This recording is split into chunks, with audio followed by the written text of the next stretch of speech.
علم ہر دور میں صاحب علم کے سامنے مختلف چیلنجز رہے ہیں، مختلف فطروں کا سامنا رہا ہے۔ علم حاصل کر لینا یہ بڑی بات ہے، بڑی سعادت مندی ہے، لیکن علم حاصل کرنے کے بعد موجودہ وقت کے جو فتنے ہیں، آپ کے سامنے جو چیلنجز ہیں، جن فکروں سے اسلام کا دفاع کرنا ہے، یہ سب سے بڑا چیلنج ہے۔ اور ایک صاحب علم کی کوشش یہی ہونی چاہیے کہ میں نے اپنے وقت میں میرے سامنے جو دور کا میرے وقت کا تقاضا ہے، فکروں کو میں نے کس طرح ختم کرنا ہے۔ تو میں نے احباب آپ کے سامنے ایک آیت مبارکہ تلاوت کرنے کا شرف حاصل کیا، جس میں اللہ رب العزت نے ارشاد فرمایا کہ میں نے اپنے محبوب کو مومنوں میں بھیجا ہے اور ان پہ احسان کیا ہے، اور میرے محبوب کا منصب کیا ہے؟ میرا محبوب کتاب و حکمت کی تعلیم بھی ارشاد فرماتا ہے اور تزکیہ نفس بھی کرتا ہے۔ یزکیہم، میں اس لفظ میں گفتگو کرنا چاہوں گا کہ موجودہ دور کے اندر جہاں پہ الحاد نے اپنے پنجے گاڑے ہیں، جہاں پہ منکرین حدیث نے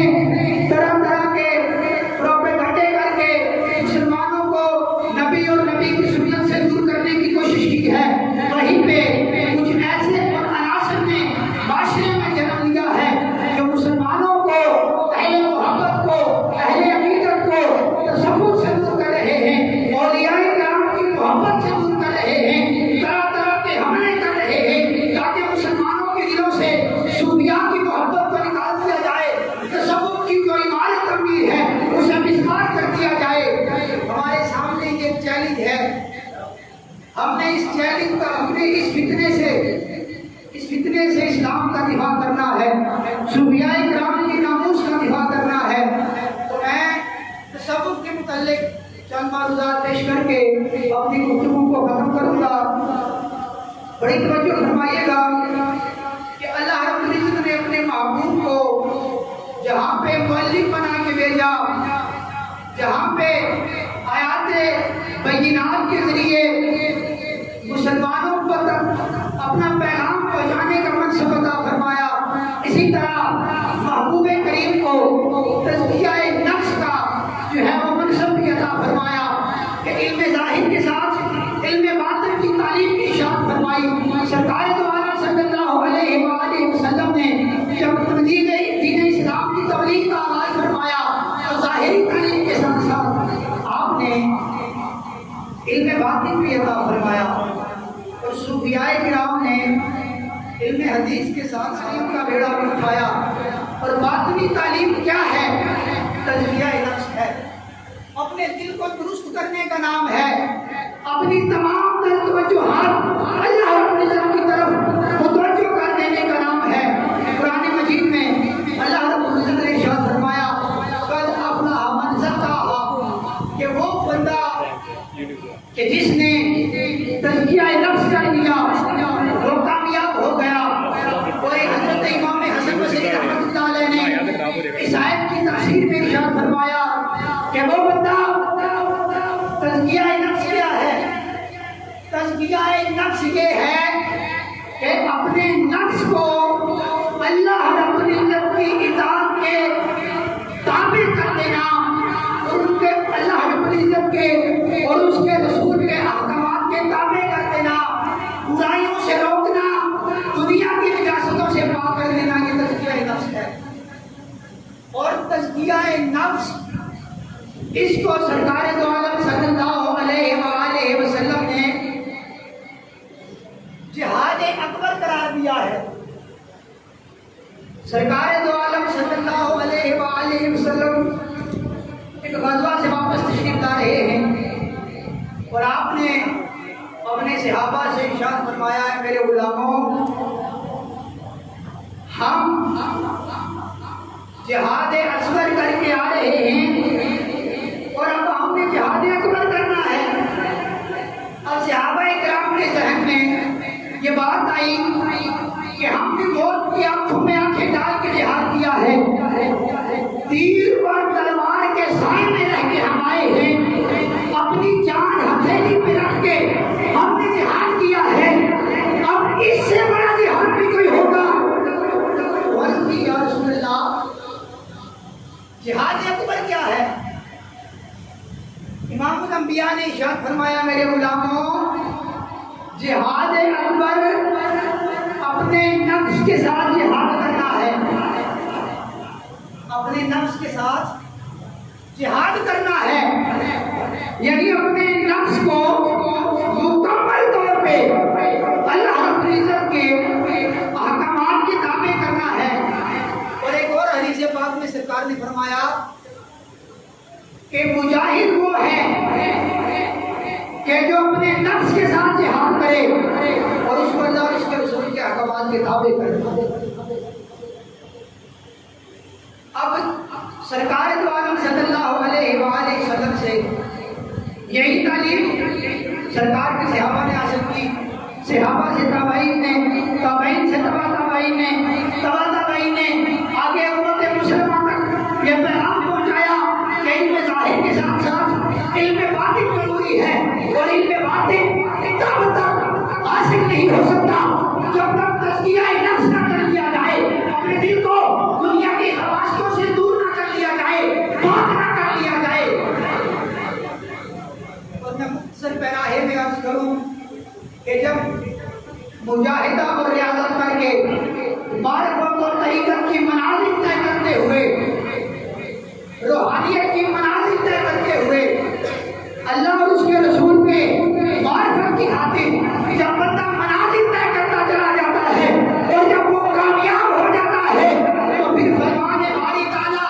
سرکار دو عالم صلی اللہ علیہ وآلہ وسلم کی زبان پہ جاری ہوتا ہے۔ سرکار دو عالم صلی اللہ علیہ وآلہ وسلم نے ارشاد فرمایا کہ جب بندہ اللہ رب العزت اپنے بندے سے محبت کا ارادہ فرماتا ہے تو اللہ رب العزت اعلان فرماتا ہے، اے جبریل، میں اپنے فلاں بندے سے محبت کرتا ہوں اور تم بھی اس سے محبت کرو، اور عالم دنیا میں اعلان کر دو کہ اللہ رب العزت اور جبریل فلاں بندے سے محبت کرتے ہیں، اے آسمان والو تم بھی اس بندے سے محبت کرو۔ آسمان دنیا میں اس بندے کی محبت کو شہرت حاصل ہو جاتی ہے۔ پھر فرمایا صرف آسمان دنیا میں نہیں بلکہ زمین کے اوپر دنیا میں رہنے والے لوگوں میں اس کی محبت اور عقیدت ڈال دی جاتی ہے، لوگ اس کی طرف کھینچے چلے آتے ہیں، لوگ اس سے انتساب بیعت کرتے ہیں، لوگ اس سے روحانی منازل طے کرنے کے لیے، معرفت اور طریقت کی منازل طے کرنے کے لیے اس کی بارگاہ میں حاضر ہوتے ہیں، اسے مرشد کامل بنا دیا جاتا ہے، اور وہ خود بھی تزکیہ نفس کر کے معرفت ربانی حاصل کر لیتا ہے، اور وہ اپنی بارگاہ میں حاضر ہونے والوں کو بھی تزکیہ نفس کی دولت سے مالامال کرتا ہے۔ توجہ فرمائیے گا، جب لوگ اس کی بارگاہ میں دوڑے چلے آتے ہیں تو پھر ہوتا کیا ہے؟ وہ لوگوں کے لیے بھی نجات کا ہندا بن جاتا ہے۔ سرکار دو عالم صلی اللہ علیہ وآلہ وسلم نے ارشاد فرمایا، توجہ کیجیے گا، آج تصوف کو اور صوفیاء کی محبت کو لوگوں کے دلوں سے نکالنے کے لیے طرح طرح کے پروپیگنڈے کیے جا رہے ہیں، اور توجہ فرمائیے گا، میں ایک حدیث پاک پیش کر رہا ہوں۔ اللہ والوں کی مجلس میں بیٹھنے سے فائدہ کیا ہوتا ہے؟ اللہ والوں کی بارگاہ میں حاضر ہونے سے فائدہ کیا حاصل ہوتا ہے؟ سرکار دو عالم صلی اللہ علیہ وآلہ وسلم نے ارشاد فرمایا، اللہ رب العزت کے کچھ فرشتے زمین پہ سیر و سیاحت کرتے ہیں، لوگوں کا مشاہدہ کرتے ہیں، اور وہ واپس اللہ رب العزت کی بارگاہ میں چلے جاتے ہیں، وہاں پہ جا کے ایک گروہ کا ذکر کرتے ہیں۔ اللہ رب العزت فرماتا ہے، اے میرے فرشتوں، تم نے میرے بندوں کو کس حال میں چھوڑا ہے؟ فرشتے عرض کرتے ہیں، یا رب العزت، وہ تیرا ذکر کر رہے تھے، تیری جہنمی سے پناہ مانگ رہے تھے، آج جو انتظاری کر رہے تھے۔ پھر اللہ رب العزت فرماتا ہے کیا انہوں نے میری زیارت مجھے دیکھا ہے، میری زیارت کی ہے، کیا انہوں نے میری جہنم کو دیکھا ہے؟ فرشتے کہتے ہیں نہیں مالک۔ اللہ رب العزت فرماتا ہے اگر وہ مجھے دیکھ لیں تو ان کا انتشار زیادہ بڑھ جائے، اگر جہنم کو دیکھ لیں تو وہ اور زیادہ اسے پناہ مانگے۔ جو رحمت کی طرف آپ کی سماعتوں کی نظر کر رہا ہوں، فرشتے عرض کرتے ہیں اے ہمارے مالک، وہاں پہ تیرے جو محبوب بندے ہیں ان کے پاس کچھ ایسے لوگ بھی تھے، کچھ ایسے لوگ بھی حاضر تھے جو گناہگار تھے، خطا کار تھے، جو تیرے ذکر کے لیے نہیں آئے تھے بلکہ وہ اپنی کسی حاجت کے لیے آئے تھے، وہ تیرے بندوں سے اپنی کسی ضرورت کا تذکرہ کرنے کے لیے آئے تھے، وہ دعا کروانے کے لیے آئے تھے، کسی دنیاوی حاجت کے لیے آئے تھے، وہ تیرا ذکر نہیں کر رہے تھے۔ کیا تیری رحمت، تیری عنایت ان گناہگاروں پہ بھی ہے کہ تیرے محبوب بندوں کی ذکر کی مجلس میں آ کے بیٹھ گئے ہیں؟